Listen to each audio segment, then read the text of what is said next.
അപ്പൊ എല്ലാവർക്കും advance happy Valentine's day. Valentine's day എന്താ റോസ് കൊടുക്കണം അറിയാവോ? എനിക്കറിയില്ല. പ്രേമിക്കുന്നവർക്ക് മാത്രമുള്ള ഒരു ഡേ ആയിട്ടാണ് എല്ലാവരും പറയുന്നത്. എന്റെ ഒരു അഭിപ്രായം പറയുകയാണെങ്കിൽ പ്രേമിക്കുന്നവർക്ക് എന്നല്ല എല്ലാവർക്കും ആഘോഷിക്കാൻ പറ്റുന്ന ഒരു ഡേ ആണ് വാലന്റൈൻസ് ഡേ. അപ്പൊ അതൊന്നല്ല നമ്മുടെ വിഷയം. വാലന്റൈൻസ് ഡേക്ക് വെയർ ചെയ്യാൻ പറ്റിയ അടിപൊളി 3 പീസ് ചുരിദാർ സെറ്റ് ആയിട്ടാണ് വന്നിരിക്കുന്നത്. നല്ല ത്രെഡ് വർക്ക് ചെയ്തിട്ടുണ്ട്.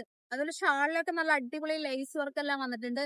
കുറച്ച് സ്റ്റോക്ക് മാത്രമേ ഉള്ളൂ. പെട്ടെന്ന് സ്ക്രീൻഷോട്ട് വാട്സപ്പ് എല്ലാവരും വാലന്റൈൻസ് ഡേ അടിച്ചു പൊളിക്കുക. അപ്പൊ അഡ്വാൻസ് ഹാപ്പി വാലന്റൈൻസ് ഡേ.